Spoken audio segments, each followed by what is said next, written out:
நண்பர்களே, உங்கள் அனைவரையும் இன்று மறுபடியும் சந்திப்பதில் நான் மிக்க மகிழ்ச்சி அடைகின்றேன். நான் உங்கள் ஒரு சொசைட்டி சேனலிருந்து பேசுகின்றேன். இன்றைக்கி நம்ம வந்து RRR படத்தோட மூவி ரிவ்யூ தான் பார்க்க போகிறோம். அந்த படம் பார்க்கறதுக்கு முன்னாடி நான் அந்த படத்தை பார்க்கணும் இல்லையா, அந்த படத்தை பார்க்கறதுக்காக தான் இந்த VR மால் அண்ணா நகரில் 10:35 ஷோ புக் பண்ணி நான் வந்திருக்கேன்.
இன்றைக்கி நம்ம பார்க்க போகிற படத்தோட ரிவ்யூ வந்து பார்த்தீங்கன்னா RRRோட மூவி ரிவ்யூ தான் பார்க்க போகிறோம். இது வந்து பார்த்தீங்கன்னா 5 லாங்குவேஜில் ரிலீஸ் ஆயிருக்கு இன்றைக்கி.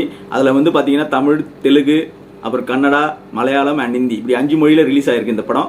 ஆக்சுவலாக இது வந்து ஒரிஜினலாக தமிழில் வந்து எடுக்கல. இது வந்து தெலுங்கு படத்தோட டப்பிங் தான். ஆனால் டப்பிங் படம் பார்க்குற ஃபீலிங் உங்களுக்கு கண்டிப்பாக இருக்காது. ஏன்னா நீங்கள் பாகுபலியிலே இதனுடைய அந்த தாக்கத்தை உணர்ந்துருப்பீங்க. ஸோ இந்த படத்தோட பட்ஜெட்னு பார்க்கும்போது 550 crores செலவு பண்ணியிருக்காங்க. இது வந்து சொன்ன பட்ஜெட்டோட அதிகமானதாக சொல்கிறாங்க. ஸோ இது வந்து பார்த்தீங்கன்னா இந்த பிரம்மாண்டத்துக்கு பேர் போனவர் யாருன்னு கேட்டால் நமக்கு எல்லாருக்குமே தெரியும். அது SS ராஜமௌலி தான். அவர் ஏற்கனவே பாகுபலி பெரிய படம், மெகா ஹிட் படத்தை கொடுத்தாரு. அதில் இருக்கிற பிரம்மாண்டத்தை பார்த்து நம்ம எல்லாருமே ரொம்ப அப்படியே வியந்து பாராட்டணும். அந்த படத்துக்கு வந்து கிட்டத்தட்ட ஹாலிவுட் லெவலுக்கு எடுத்து போயிட்டாருன்னு தான் சொல்லணும். அதுக்கு அடுத்தபடியாக பார்த்தீங்கன்னா இந்த படத்தையும் அதே லெவலில் எடுத்துன்னு போகணும் ரொம்ப முயற்சி, ரொம்ப மெனக்கெட்டு இருக்காரு. ஸோ அதுக்கான பட்ஜெட் தான் இது. ஆக்சுவலாக பார்த்தீங்கன்னா இதில் வந்து SS ராஜமௌலி வந்து பார்த்தீங்கன்னா டைரக்ஷன் மட்டும் பண்ணல, ஸ்க்ரீன் பிளேவும் பண்ணியிருக்காரு. அது இல்லாமல் பார்த்தீங்கன்னா தனயா வந்து ப்ரொடியூசரு, அப்புறம் மியூசிக் டைரக்டர் பார்த்தீங்கன்னா கீரவாணின்னு ஒருத்தர், அதுக்கப்புறம் பார்த்தீங்கன்னா விஜேந்திர பிரசாத் வந்து ஸ்டோரி, அப்புறம் செந்தில்குமார் பார்த்தீங்கன்னா சினிமாட்டோகிராஃபி, அதுக்கப்புறம் பார்த்தீங்கன்னா நம்ம ஸ்ரீகர் பிரசாத் வந்து எடிட்டிங். அந்த ஸ்டண்ட்டுக்குன்னு பார்த்தீங்கன்னா கிட்டத்தட்ட 23 பேர் ஒர்க் பண்ணியிருக்காங்க. அதில் வந்து பார்த்தீங்கன்னா லீடாக பண்ணது, அதாவது கிளைமேக்ஸ்க்காக ஒருத்தரை கூட்டு வந்தாங்க. யாருன்னா நிக் பவுல்ன்ட்டு. அவர் வந்து கிளாடியேட்டர் படத்துக்கெல்லாம் ஸ்டண்ட் சீக்வன்ஸ் பண்ணி கொடுத்தாரு. அவரை தான் இங்கே கூட்டு வந்து கிளைமேக்ஸ்க்கும் அவர் ஒர்க் பண்ண வச்சிருக்காங்க. ஸோ கிட்டத்தட்ட இவ்வளோ ஒரு ஹார்ட் ஒர்க் போட்டிருக்காங்க. அது இல்லாமல் விஷுவல் எஃபெக்ட்ஸ்க்கே கிட்டத்தட்ட 84 பேர் ஒர்க் பண்ணியிருக்காங்க. அனிமேஷன் இருக்குது. அது இல்லாமல் பார்த்தீங்கன்னா உங்களுக்கு வந்து ஏகப்பட்ட க்ரூங்க. அது அதாவது சொல்லிக்கினே போயினே இருக்கலாம் நீங்கள், அவ்வளோ க்ரூ இது வந்து இருக்காங்க.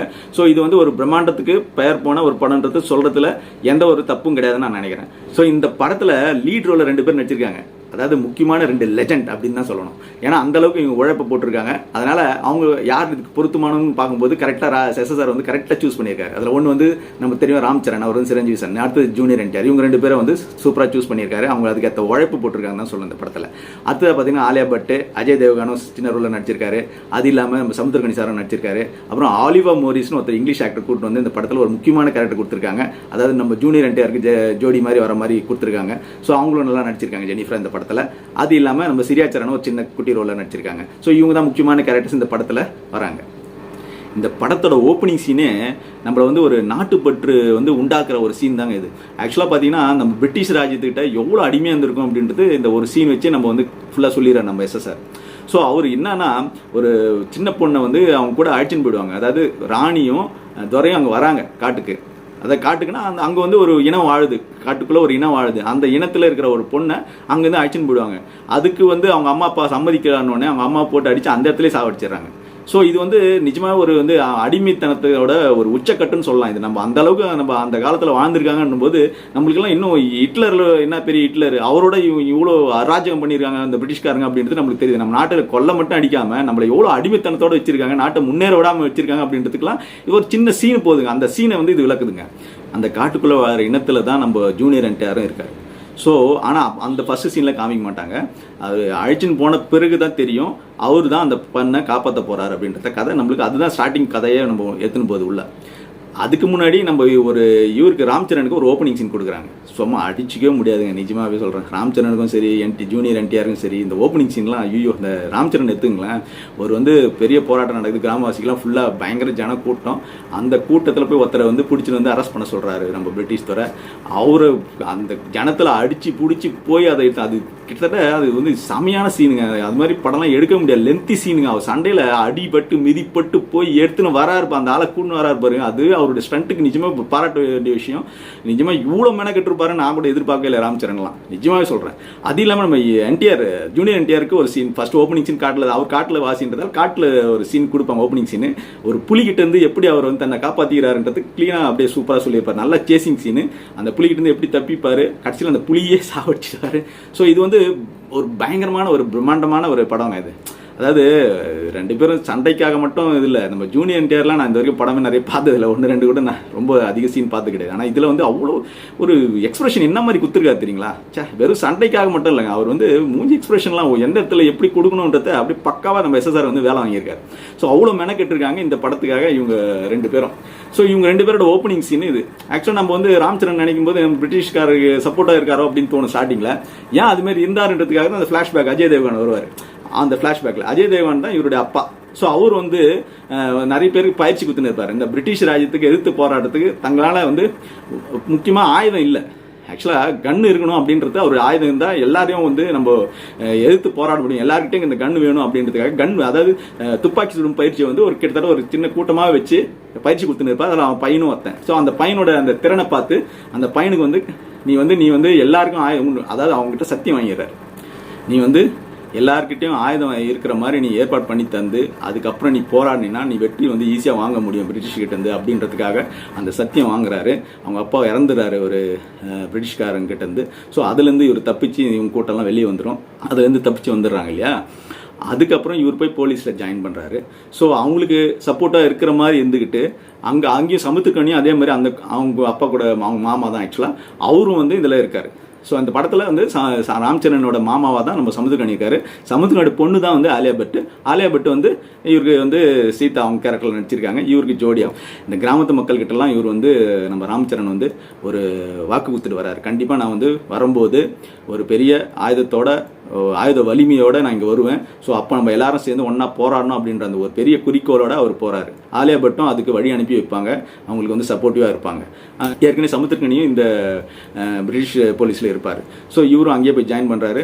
ஸோ அப்படியே ஜாயின் பண்ணி இவர் அடுத்த லெவலுக்கு போனால் தான் அந்த ஆயுதம் இருக்கிற இடத்த அவரோட குறிக்கோளே பார்த்தீங்கன்னா நமக்கு அந்த பிரிட்டிஷ்காரங்க எங்கே வச்சிருக்காங்க மொத்த ஆயுதமும் இருக்கு இல்லையா, அந்த மொத்த ஆயுதம் வைக்கிற இடத்துல கண்காணிப்புக்கு ஒரு ஆஃபீஸர் போடுவாங்க. அந்த ஆஃபீஸர் ரோலுக்கு வரதுனா நீ போராடி வெற்றி பெறணும். அது நமக்கு அப்புறமா தான் தெரியும் படத்தை பார்க்கும்போது ஏன் அப்படின்ட்டு. ஸோ முதல்ல நம்ம பார்க்கும்போது ராம்சரன் பார்க்கும்போது இவர் வந்து பிரிட்டிஷ்க்கு சப்போர்ட்டாக இருக்காரு அப்படின்னு தோணும். நம்ம ஜூனியர் என்டிஆர் கூட அவர் பிடிக்கிறதுக்காக இப்போ ஜூனியர் என்டிஆர் என்ன பண்ணுவார், ஜூனியர் என்டிஆரை பிடிக்கிறதுக்காக அவரை நியமிக்கிறாங்க.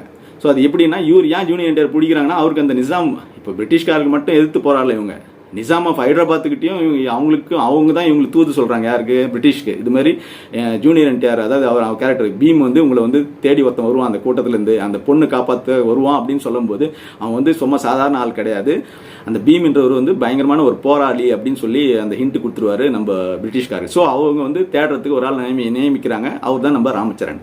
ஸோ இதுதான் வந்து கதையோட ஒரு ஃபஸ்ட்டு ஸ்டார்டிங் மூவ் ஆகுது.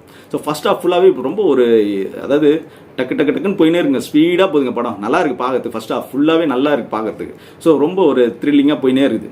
ஸோ அடுத்த லெவல் போயினே இருக்குது. அவங்க 2 பேரும் ஒரு கட்டத்தில் வந்து ஃப்ரெண்ட் ஆயிடுறாங்க. அதாவது இவருடைய குறிக்கோள் அவருக்கு தெரியுது, அவரோட குறிக்கோள் இவருக்கு தெரிஞ்சவொடனே எல்லாமே ஒரு ஃப்ரெண்டாகி கடைசியில் எப்படி வந்து போராடி வெற்றி பெறாங்க பிரிட்டிஷ் அராஜ்யத்துக்கு எதிர்த்து அப்படின்றது தான் இந்த படத்தோட ஸ்டோரி. இந்த படத்தில் முக்கியமாக நம்ம சொல்லணும்னு வச்சுங்களேன், ஒரு பிரம்மாண்டமான ஒரு படம், கண்டிப்பாக பார்க்க வேண்டிய படம், போய் தேட்டரில் தான் பார்க்கணும். நம்ம எல்லாருமே பார்த்தீங்கன்னா ஹிட்லர் தான் குறை சொல்லி இருப்போம், பெரிய ஹிட்லர் மாதிரின்ட்டு. ஆனால் இங்கே பிரிட்டிஷ்காரங்க செஞ்ச அராஜகத்தோட நம்ம நிறைய படங்கள் நம்ம ஹிஸ்ட்ரி பார்க்க என்ன தோணுதுன்னா, ஹிட்லரை விட நம்ம வந்து இந்த பிரிட்டிஷ்காரங்க தான் பயங்கர ஹிட்லர் மாதிரி வேலை செஞ்சுருக்காங்க ஆக்சுவலாக. ஸோ அவங்களுடைய அராஜகத்தையும் அவங்களுடைய நம்மளை எப்படி அடிமையாக வச்சுருந்தாங்க, நம்ம நாட்டோட பொருளாதாரத்தை எப்படி சீர்குலைச்சாங்க, எல்லாம் நம்மளுடைய பொருளும் எப்படி சுரண்டிக்கின்னு போனாங்க அப்படின்றதெல்லாம் படம் பார்க்கும்போது ஹிஸ்ட்ரிலாம் தெரிஞ்சுக்க வேண்டியிருக்கு. ஸோ இதை வந்து நீங்கள் பார்த்தீங்கன்னா இது இந்த படத்துக்காக சொல்ல நான் ஆக்சுவலாக நிறைய கதை இது மாதிரி வந்துனே இருக்கணும். இதை வந்து நம்ம ஃபேமிலியோட போய் பார்க்கணும். முக்கியமாக பசங்க ஜென்ரேஷன் தெரிஞ்சுக்கணும் நம்ம ஹிஸ்ட்ரி அப்படின்னா இது மாதிரி படத்தை வந்து பார்க்கலாம். ஸோ இது அது மட்டும் இல்லை, இதுக்காக ஹிஸ்ட்ரிக்காக மட்டும் சொல்ல, படம் பிரம்மாண்டமாக இருக்குது. தேட்டரில் பார்த்தா தான் உங்களுக்கு நல்லாவே இருக்கும் இந்த படம். பட் செகண்ட் ஹாஃப் கொஞ்சம் உங்களுக்கு வந்து ஸ்லோவாக போகும். ஃபர்ஸ்ட் ஹாஃபில் இருந்த த்ரில்லிங்கோ எக்ஸைட்மெண்ட்டும் செகண்ட் ஹாஃபில் கொஞ்சம் குறைஞ்ச மாதிரி தான் இருக்குது. மற்றபடி இந்த படத்தில் குறை சொல்கிறது எனக்கு தெரிஞ்சு பெருசாக இல்லை. எனக்கு குறை சொல்லவும் தோணலை. ஆக்சுவலாக இந்த படத்தெல்லாம் நீ போய் பாருங்க, தப்பே கிடையாது. இது வந்து நிஜமாக ஒரு என்டர்டெயின்மெண்ட் மட்டும் சொல்லாமல் ஒரு நாட்டுப்பற்று உருவாக்குற ஒரு படங்க இது. ஸோ நம்ம வந்து அந்த காலத்தில் பிரிட்டிஷ் அராஜ்யத்துக்காக தான் எதிர்த்து போராடி அடிமையாக இருக்கக்கூடாது அப்படின்னு. இப்போ இருந்தாலும் சரி, வாழ்ந்தாலும் சரி, செத்தாலும் சரி, நம்மளை பேர் சொல்கிற மாதிரி எதாவது செஞ்சுட்டு போகணும், நல்ல விஷயங்கள் செஞ்சுட்டு போகணும், 4 பேருக்கு செய்யணும் அப்படின்னா இந்த மாதிரி ஒரு படங்கள்லாம் பார்த்தா தான் அந்த மாதிரி எண்ணங்களே நம்மளுக்கு வரும். ஓகேங்களா? ஸோ அதுக்கு வந்து நம்ம முக்கியமாக இது மாதிரி படங்களுக்கெல்லாம் கண்டிப்பாக வந்து நம்ம வந்து ஊக்குவிக்கணும், மோட்டிவேட் பண்ணணும், இது வந்து சப்போர்ட் பண்ணணும் அப்படின்றது தான் என்னுடைய ஒரு உள் மனசு சொல்லுது. ஸோ இந்த படத்தை நீங்கள் தைரியமாக பார்க்கலாம். ஸோ இந்த படத்தோட ரிவ்யூ உங்களுக்கு பிடிச்சிருந்தா லைக் பண்ணுங்கள், ஃப்ரெண்ட்ஸோடலாம் ஷேர் பண்ணுங்கள், சப்ஸ்கிரைப் பண்ண மறந்துடாதீங்க. நன்றி, வணக்கம்.